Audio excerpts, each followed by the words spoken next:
கேளுங்க சார். ஒரு ஆள் இங்கிட்டு வாங்க சார், இங்கிட்டு வாங்க முதல்ல. இங்கிட்டு உங்க இது தெரியும் டிவியில். ஒரு ஆள் கேளுங்க, நீங்க ஒரு ஆள் கேளுங்க. சார் ஏற்கனவே கேஸ் இல்லை, 1000 கேஸ் என் மேலே கிடக்கு. ஒரு கேஸ் 2 கேஸ்லாம் கிடையாது. சாகரம் இல்லையா, அதுக்கு முந்தின வரைக்கும் எனக்கு விசாரணை இருந்துகிட்டு இருக்கும். கோர்ட்டுக்கு நான் போவேன், கோர்ட்டுக்கு நான் சரி கோர்ட்டுக்கு போகிறணும். அதாவது டெத்து என்னைக்கு மண்டே போகிறோன்னா அதுக்கு முன்னாடி வரைக்கும் எனக்கு மேலே நான் இன்வெஸ்டிகேட் பண்ண கேஸு மற்ற வழக்கெல்லாம் என் மேலே இருக்கும். என்ன காரணம்னா ஏற்கனவே உங்களுக்கு 100 முறை சொல்லியிருப்பேன். ரிட்டையர் ஆன பிறகும் நான் இன்றைக்கி வழக்குகளை காணா போன தெய்வ விக்கிரங்களுக்கு நானே போய் கம்ப்ளைண்ட்லாம் கொடுத்துட்ருக்கேன். பார்த்துருப்பீங்க இல்லையா, நிறைய இடங்களில் அதெல்லாம் இருக்குது. அதனால் இது எப்போயும் ரெகுலராக எனக்கு வந்துக்கிட்டே இருக்கும். ஏற்கனவே இப்போ என்ன பண்ணியிருக்காங்கன்னா எனக்கு நானே அவங்களுக்கு அசஸ் பண்ணி நிறையா என்கிட்ட இருக்கக்கூடிய டாக்குமெண்ட்லாம் எடுத்து கொடுத்து உதவி இருக்கேன். நானே டாக்குமெண்ட்டை எடுத்து கொடுத்து அவங்களுக்கு நிறைய உதவி இருக்கேன். அந்த இதில் இருக்குது. இது என்ன அப்படின்னு கேட்டிங்கன்னா அதுக்கு அடுத்தாலும் சார் இன்னொரு கேள்வி முடிச்சிருங்க. என்ன இல்லை, ரைடுங்கிறது இல்லீகல். ரைடுகள் விசாரணைக்கு இன்வெஸ்டிகேஷனுக்கு வந்திருக்காங்க. டாக்குமெண்ட் என்கிட்ட நிறையா டாக்குமெண்ட்லாம் இருந்து பழைய டாக்குமெண்ட்லாம் ஏற்கனவே பழைய விசாரணை அதிகாரிட்ட கொடுக்க முடியல. இப்போ புதுசாக வந்திருக்காரு. மொத்தத்தில் அவங்க உங்களுடைய நேர்மையாக நாங்கள் கையெடுத்து கும்பிட்றோன்ட்டு தான் வந்தாங்க. அதிலெல்லாம் ஒன்றும் சும்மா பொய் சொல்லக்கூடாது அவங்கள. அதில் நான் நேர்மையாக ஒரு எல்லளவு கூட நான் அதுக்கு சம்மந்தமே கிடையாது. இன்வெஸ்டிகேஷனில் ஒரு ஆள் மேலே கேஸ் போட்டிருக்கீங்க. யார் மேலே? ஒரு டிஎஸ்பி மேலே. அந்த டிஎஸ்பி மேலே கேஸ் சம்பந்தமாக நாங்கள் வந்து விசாரிக்க வந்திருக்கோம். ஏற்கனவே வந்தவங்க தானே, அதே ஆளுக்கு ஃபர்தராக விசாரணை பண்ணிக்கிட்டு இருக்காங்க. அந்த விசாரணையில் நான் என்ன சொன்னேன், ஒரு தெய்வ விக்கிரகம், அதாவது நடராஜர் தெய்வ விக்கிரகம் வெளிநாட்டுக்கு போயிடுச்சு. பல ஊர்லேருந்து அதை தெய்வ விக்கிரகத்தை கையை 2 அறுக்கிறாங்க. அறுத்தது இங்கே நடந்தது, தமிழ்நாட்டில் அறுக்கிறாங்க. அந்த குற்றத்தை 2005 அறுக்கிறாங்க. நடராஜர் தெய்வ விக்கிரகத்தை 2 அறுக்கிறாங்க. அது சம்மந்தமாக ஒரு கொலை ஒன்று நடக்குது. மதுரையில் கொலை நடக்கு. அந்த கொலையை 4 வருஷமாக லோக்கல் போலீஸில் கண்டுபிடிக்க முடியல. இதெல்லாம் முடித்த பிறகு நான் வந்து 2012 11 எண்டில் அங்கே போலீஸ் ஆஃபீஸராக வரப்போகும்போது அதுக்கு முன்னாடி அமெரிக்காவில் எந்தவித ஒரு சர்ச்சுமே நடக்கலை. 10 வருஷமாக 15 வருஷமாக அமெரிக்காவில் நடக்கலை. நான் வந்த பிறகு தகவலை ஒரு குற்றவாளியை கைது பண்ணி சில பேர் சொல்கிறாங்கல்ல, நான் தான் அரெஸ்ட் பண்ணேன், அந்த இன்ஸ்பெக்டர் காதர் பாட்சா நான் தான் அரெஸ்ட் பண்ணேன்றார். ஒரே ஒரு கேள்வி கேளுங்க. கேள்வி நீங்கள் கேட்க வேணாம், நான் சொல்கிறேன், இது உண்மை. ஒரு குற்றவாளியை கூட வெளிநாட்டிலேருந்து அவர் அரெஸ்ட் பண்ணி கொண்டு வரவே கிடையாது. இதை நீங்கள் மறக்கக்கூடாது. மறந்தாலும் பரவாயில்ல. ஒரே ஒரு குற்றவாளி, இல்லாட்டி அரை குற்றவாளின்னா நக்கலுக்காக சொல்கிறேன் நான், அவரை கூட வெளிநாட்டிலேருந்து அவங்க கொண்டு வரவே கிடையாது ஒரு கேஸில். எந்த கேஸில்? நடராஜர் அறுத்த கேஸில். அப்படின்னா அவர் என்ன சொல்கிறார், அந்த கேஸில் நான் ஐஓ இல்லையே அப்படின்னாரு. ஐஓ இல்லை தான், ரைட், ஓகே. ஆனால் இன்னொருத்தர் ஜீவானந்தன் ஒருத்தர் இன்வெஸ்டிகேட் பண்ணார். சர்ச் பண்ண போகும்போது அந்த வீட்டில் போய் இதே மாதிரி சர்ச் பண்ண எங்கள் இன்வெஸ்டிகேட் பண்ணும்போது கூட போயிருக்காரு. போனதை அவருடைய பெயரை அந்த ஜீவானந்தன் எழுதுறாரு. இவரும் கூட இருந்தார், இவரும் அசஸ் பண்ணார்.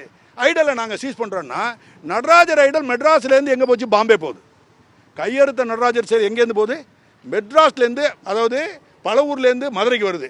மதுரையில் கொலை நடக்குது, கையை அறுக்கிறான். அதுக்கு அடுத்தது பொறுமையாக தானே போகிறேன், அதுக்கு அடுத்தது மெட்ராஸ் வருது. மெட்ராஸ்லேருந்து டைரெக்டாக அந்த சிலை எங்கே போகுது? நேரடியாக பாம்பே போகுது. தீனதயாளன் வீட்டிலேருந்து பாம்பே போகுது.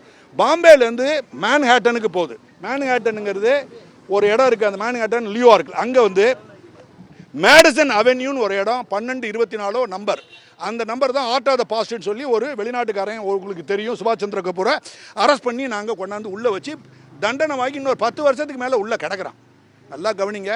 அந்த இதுக்கெல்லாம் என்ன பிரச்சனை அப்படின்னு கேட்டிங்கன்னா, என்ன சார் விடாமல் நீங்களும் அவரை விரட்டுறீங்க, அவரும் உங்களை விரட்டுறாங்க. அது அவரை விரட்டலை, இந்த கேஸு நம்மளே விரட்டுது. நானும் இன்றைக்கி ரிட்டையர் ஆன பிறகும் செய்யலான்னு சொல்லியிருக்க. நல்லா யோசிக்கிறணும். இன்ன வரைக்கும் எந்த பார்ட்டியிலும் சேரலை. சும்மா ஆளாளுக்கு அதில் போவாங்க, இதில் போவாங்க, அப்பாயின்மெண்ட் வாங்குவாங்க, சொல்லி இல்லைன்னா பார்த்தாங்க. அதெல்லாம் நடக்கலை, இன்னமும் நடக்காது. மண்டே போடுற வரைக்கும் அதெல்லாம் எந்த கட்சிக்கோ அதுக்கெல்லாம் நான் போக மாட்டேன். போகிறதுக்கு வேண்டிய இன்ட்ரெஸ்ட் எனக்கு இல்லை, இருக்கட்டும். அதனால் பர்சனல். 2வது, நேர்மையை பற்றி ஒரு எல்லையில் கூட எவனும் பேச முடியாது, எவனும் பேச முடியாது. வந்தவங்களும் அதெல்லாம் கையெடுத்து கும்பிட்டு போனாங்க. ஸோ அதெல்லாம் வேறு. இப்போ வழக்கில் இந்த ஆளை வம்பா நீங்கள் உள்ளே போட்டுட்டீங்கிற பிரச்சனை, குற்றச்சாட்டு இருக்கு இல்லையா, அந்த குற்றச்சாட்டுக்கு தான் சொல்கிறேன். அப்படின்னா தீனதயாளன் வீட்டில் வந்து சர்ச் பண்ண போகும்போது கூட இருக்கிற அதிகாரி எல்லாரும் கையெழுத்து போடுறாங்க. அப்போ இவரும் கையெழுத்து போடுறாரு. அப்போ ரிமாண்ட் ரிப்போர்ட்டில் என் கூட காதர் பாட்சா இருந்தாருன்னு சொல்லி ஜீவானந்தன் எழுதுறாரு. அதே ஜீவானந்தன் என்ன எழுதுறாரு? திருப்பி தன்னுடைய கேஸ் டைரியிலும் எழுதுறாரு, இவர் இருந்தாருன்னு சொல்கிறாங்க.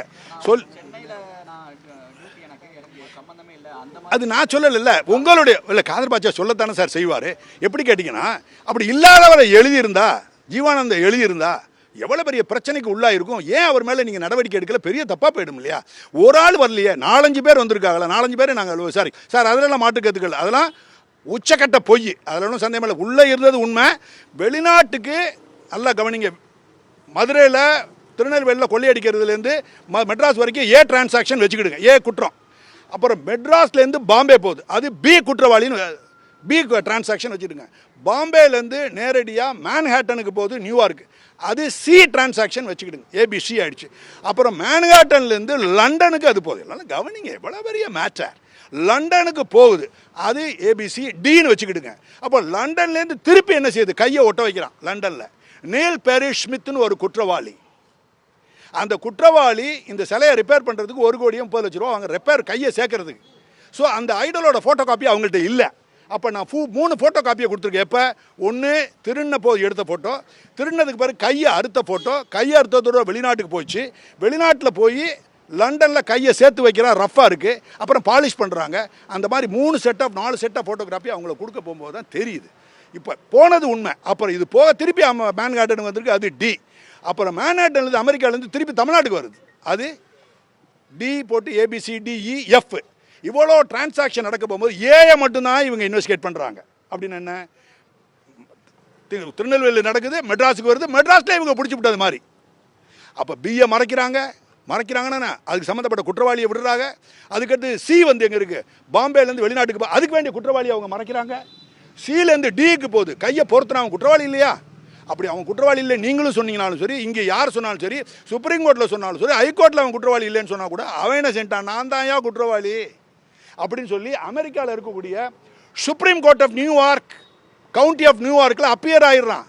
அவனே உடையாந்துடுறான் லாயரோட, கையெடுத்து கும்பிட்டு நான் பண்ணது தப்பு, இவ்வளோ ஐடல்களை நான் இவங்களுக்கு பண்ணி கொடுத்ததுலாம் உண்மைதான். இந்த Natarajar Idol number 73 count number 73, இதெல்லாம் எப்படி தெரியும் எனக்கு. நடராஜர் ஐடல் பண்ணுறாங்க, நான் தான் பண்ணி கொடுத்தேன், இதுக்கு இவ்வளோ ரூபா வாங்கினேன், எனக்கு பார்த்து தண்டனையை குறைங்க அப்படின்னு ஆஜராகிறார். ஆஜரான பிறகு அதெல்லாம் எடுத்துக்கிட்டு அந்த கேஸெல்லாம் அந்த கேஸ் நம்பர் அவங்கள்ட்ட கொடுத்துருக்கேன், அவங்களுக்கு தெரியலை. இங்கே எப்படி நடக்குதோ அதே மாதிரி அமெரிக்காவில் ஒரு கேஸ் நடந்துக்கிட்டு இருக்கு. அந்த கேஸ் அப்படியே டீட்டெயில் உங்களுக்கு எல்லாருக்கும் கொடுத்துருக்கேன். கிடைக்காது இவங்களுக்கு. இவங்க போய் வாங்கிறதுக்குள்ளே தெரியுமில்ல உங்களுக்கு எத்தனை வருஷம் ஆகும்னு தெரியாதா? இப்போ விசாரிக்கிறதுக்கே 2 வருஷம் எடுத்திருக்காங்க. ஒன்றும் இல்லை, ஒரு கேஸை 2 வருஷம் இதை எடுத்திருக்கா, இன்னும் எத்தனை வருஷம் எடுக்க போகிறாங்களோ இருக்கட்டும். இப்போ அந்த நான் சொன்னதில் மெட்ராஸில் இது அவன் வந்து என்ன செய்யறான், அப்பியர் ஆகி என்னை மன்னிச்சு விட்ருங்க, தண்டனையை குறைங்க, அதுக்கு பேர் ப்ளீ பார்கெனிங் சொல்லுவாங்க. அவர் அப்பியர் ஆகிட்டார்.